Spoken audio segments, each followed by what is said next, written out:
লভিতাছ ব্লগৰ আন এটি নতুন ব্লগলৈ আপোনালোক সকলোকে পুনৰ এবাৰ মই লভিতাই স্বাগতম জনাইছোঁ। আজি আমি গৈ আছোঁ সৰভোগৰ গৰখীয়া গোসাঁই মন্দিৰলৈ। এয়া মোৰ লগত মোৰ মা, ভণ্টি, মোৰ ছোৱালী আৰু মোৰ হাজবেণ্ড আছে। আমি আহি মন্দিৰৰ মুখ্য প্ৰৱেশদ্বাৰ পালোঁ। এইখনেই হৈছে মহাপ্ৰভু শ্ৰী শ্ৰী গৰখীয়া গোসাঁইৰ মুখ্য প্ৰৱেশদ্বাৰ। এইফালেৰে আমি সোমাই যাম এতিয়া।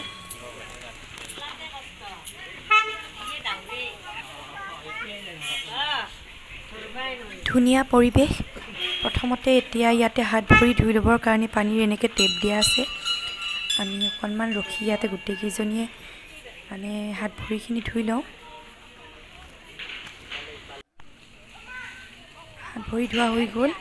এতিয়া মন্দিৰলৈ গৈ আছোঁ, ভিতৰলৈ।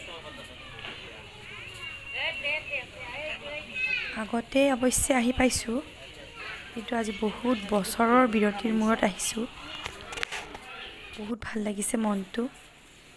এইখিনি হৈছে মুখ্য গোসাঁই থাপনা। আমি সকলোৱে সেৱা লওঁ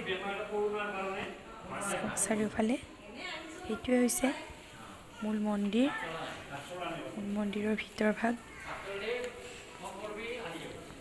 ইয়াত নাম প্ৰসংগও হয়। এতিয়া নাজানো কৰোণাৰ কাৰণে হৈ আছেনে নাই, সোধা নাই অৱশ্যে মই কাকো। এতিয়া মই এইফালেৰে বাহিৰলৈ ওলাই যাম। চাৰিওফালে ওলাই যাব পৰা ব্যৱস্থা আছে। চাৰিওফালে নহয় অৱশ্যে, তিনিওফালে। বাহিৰৰ পৰিৱেশটো খুবেই ধুনীয়া। ইয়াত মানুহে কিছুমান গছত গামোচা, ৰুমাল এনেকুৱা ধৰণৰ কাপোৰবোৰ বান্ধে। নিজৰ মনোকামনাবোৰ বান্ধি থোৱা বুলি কয়।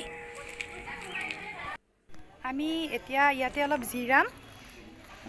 চাৰিওফালে চাই ল'লোঁ। পুখুৰীটো চোৱা নাই অৱশ্যে, পুখুৰীৰ ফালে যাম। আহক আমি পুখুৰীটোলৈ যাওঁ। এয়া পুখুৰীত আমাৰ গোটেইকেইজনীয়ে পুখুৰীত চাই আছে। আহা ইফালে আহক, আমি পুখুৰীটো এতিয়া চাই লওঁ সকলোৱে, আপোনালোককো দেখাই দিওঁ। এইখন পুখুৰীটোৰ ওপৰত এখন দলং মানে পুখুৰীৰ আধা অংশলৈ এই দলংখন আছে। মানে ইয়াতে উঠি পুখুৰীটোৰ অলপ ওপৰলৈ উঠি আহি চাব পাৰি। পুখুৰীত মাছ আছে, ঢেৰ মাছ আছে, কাছ আছে। ইয়াতে এখন পকী বটা শৰাই বনাই থোৱা আছে। চাওক, পুখুৰীটোৰ চাৰিওফালে এনেকৈ ধুনীয়াকৈ ষ্টেপ বনাই দিয়া আছে, খটখটি চাৰিওফালে। সেইফালে নাই, কিন্তু বনাব চাগে। কিবা কিবি নিৰ্মাণ কাৰ্য এতিয়াও চলি আছে।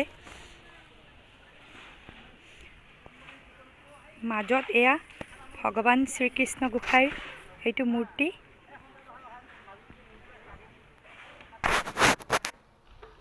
জুম কৰি দেখাই দিছোঁ আপোনালোকক অকণমান। ইয়াত এনেকৈ মন্দিৰৰ দেৱালবিলাকত মূৰ্তি বনাই থোৱা আছে। এয়া কৃষ্ণক কোলাত লৈ বসুদেৱৰ গোকুল গমন।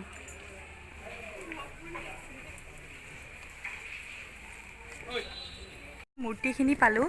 মন্দিৰৰ চাৰিওফালে এনেকৈ ধুনীয়াকৈ মূৰ্তিখিনি চাওক, ইমান ধুনীয়াকৈ। এয়া বৃন্দাবন, কৃষ্ণই বাঁহী বজাই আছে। এয়া চাওক, গোপিনীৰ বস্ত্ৰহৰণ।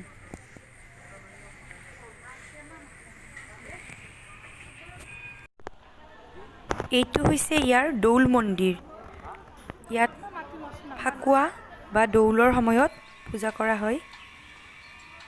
ইয়াত আকৌ এইখিনি পাছফালে আছে, ইয়াত শহা আছে কেইটামান।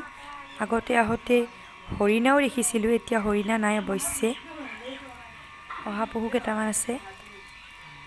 আৰু ইয়াতে এটা ময়ূৰ আছে, ময়ূৰ চৰাই এইটো। ভিডিঅ'টো মোৰ ভণ্টিয়ে বনাইছে।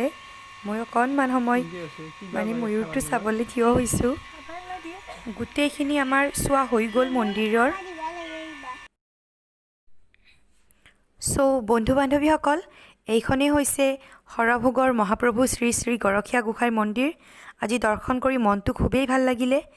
এতিয়া যিহেতু গোটেইখিনি মন্দিৰৰ গোটেই পৰিৱেশটো বহু সময় ধৰি আমি চালোঁ, ইয়াতে ঘূৰিলোঁ পকিলোঁ।